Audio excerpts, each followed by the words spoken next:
여러분, 우리가 매일 쓰는 디지털 보안 기술 있잖아요. 이게 사실은 영문학도였던 한 남자의 손에서 시작됐다면 좀 놀랍지 않으세요?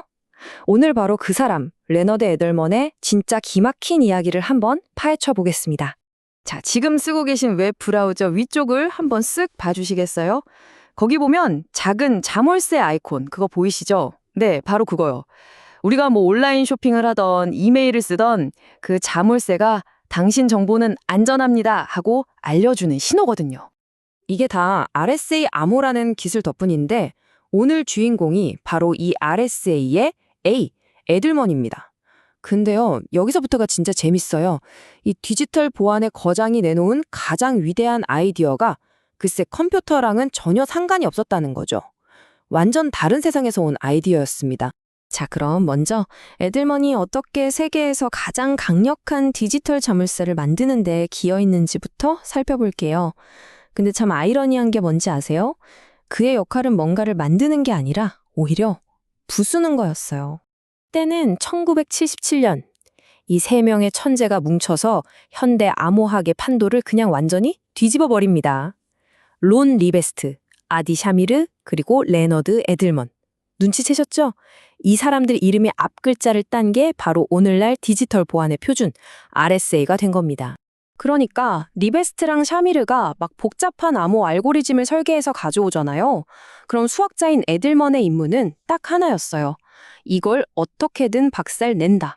말하자면 팀의 공식 창이었던 거죠. 세상에서 가장 튼튼한 방패를 만들기 위해서 그걸 뚫을 수 있는 가장 날카로운 창이 되어준 셈입니다. 여기 보이는 이 숫자, 42. 이게 뭘 의미할까요? 이게 바로 에들먼이 동료들이 만든 알고리즘을 이건 허술해 하면서 깨부순 횟수입니다. 무려 42번이나요. 정말 끈질기죠? 바로 그 덕분에 43번째에 이르러서야 마침내 그 어떤 공격에도 뚫리지 않는 지금 우리가 쓰는 바로 그 RSA 암호가 탄생한 겁니다. 근데 더 놀라운 건 뭔지 아세요? 에들멜런은 처음에 이 엄청난 논문에 자기 이름을 빼달라고 했대요. 자기가 한 일이라곤 고작 동료들 아이디어 흠집내고 부순 것밖에 없는데 무슨 하면서요. 정말 겸손하죠? 결국 동료들이 아니다, 당신 역할이 결정적이었다고 계속 설득해서야 마지못해 이름의 A가 RSA의 마지막을 장식하게 된 겁니다. 자, 그런데 여기서 이야기가 완전히 180도 다른 방향으로 확 틉니다. 암호학으로 정상에 오른 에들먼이 갑자기 이런 생각을 한 거죠. 잠깐만, 근데 왜 계산은 꼭 기계가 해야 하지? 만약에 실리콘이 아니라 다른 무언가가 계산을 할 수 있다면 어떨까? 그리고 그 해답을 엉뚱하게도 전자공학이 아니라 바로 우리 몸 안에 있는 생명 그 자체에서 찾아냅니다. 이게 바로 에들먼 이야기의 이막, 그를 진짜 전설로 만든 개념, 바로 DNA 컴퓨팅의 시작입니다. DNA 컴퓨팅, 아마 처음 들어보시는 분들이 많을 거예요.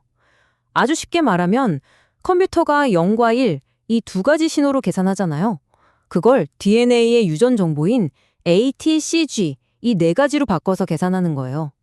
그러니까 컴퓨터의 뇌를 실리콘 칩에서 시험관 안에 든 분자로 갈아 끼우는 거죠. 와, 생각만 해도 정말 엄청난 발상 아닌가요? 그리고 1994년에 에들먼은 이걸 실제로 증명해냅니다. 웹판원 문제라고 여러 도시를 딱 한 번씩만 들러서 가는 가장 짧은 길을 찾는 아주 골치 아픈 수학 문제가 있거든요. 이걸 DNA 가닥 정보로 바꿔버린 거예요.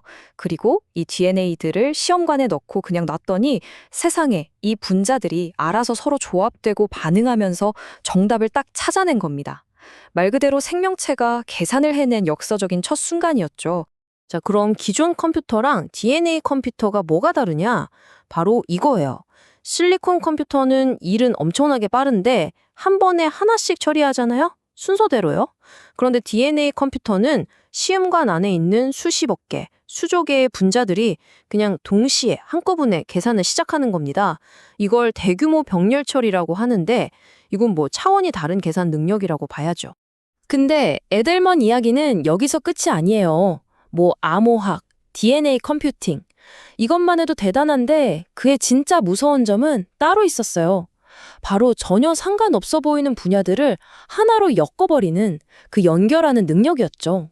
이 사람 이력을 한번 보세요. 진짜 말이 안 나옵니다. 처음엔 영문학을 전공했어요. 그러다 갑자기 컴퓨터 과학으로 박사학위를 따더니 세계 최고의 암호학자가 됐죠. 그걸로도 모자라서 이번엔 분자 생물학 분야를 아예 새로 개척해버립니다. 이게 어떻게 한 사람 인생에서 다 가능한 일일까요? 이 사람의 호기심은 정말 끝이 없었던 것 같아요. 예를 들면 우리가 지금 쓰는 컴퓨터 바이러스라는 용어 있죠? 그걸 자기 제자 연구를 보고 처음 쓴 사람이 바로 에들먼이에요. 또 1992년에 나온 해킹 영화 스니커즈의 수학 자문을 해주기도 했고요. 심지어는 갑자기 면역학에 꽂혀서 에이즈 연구에 뛰어들어 T세포 모델을 만들기도 했습니다. 정말 분야를 가리지 않죠. 그리고 당연하게도 그의 이런 업적들은 결국 최고의 영예로 이어집니다. 2002년에 동료들과 함께 컴퓨팅계의 노벨상이라고 불리는 거죠. 바로 튜링상을 받게 됩니다. 결국 이 모든 이야기를 하나로 묶는 키워드가 있다면 바로 융합일 겁니다. 레너드 에들먼은 그냥 한 분야만 잘하는 전문가가 아니었던 거죠. 서로 전혀 다른 세상의 지식들을 가져와서 섞고 비벼서 아무도 상상하지 못했던 새로운 길을 만들어내는 그런 융합형 천재의 교과서 같은 인물이었습니다. 그의 철학은 이 한마디에 다 담겨 있습니다. 자연이야말로 인간이 만든 그 어떤 컴퓨터보다 훨씬 더 강력한 기계다. 그는 기술의 최종 목적지가 반도체 공장이 아니라 바로 우리를 둘러싼 자연 그 자체에 있다고 굳게 믿었던 겁니다. 레너드 에들먼이 남긴 이 유사는 이제 우리에게 질문을 던집니다. 기술과 생물학의 경계가 완전히 사라져버리는 그런 세상이 온다면 과연 우리는 어떤 비밀들을 풀 수 있게 될까요? 어쩌면 그 해답은 저 멀리 있는 게 아니라 이미 우리 몸속 DNA 안에 그 코드가 새겨져 있는 건 아닐까요?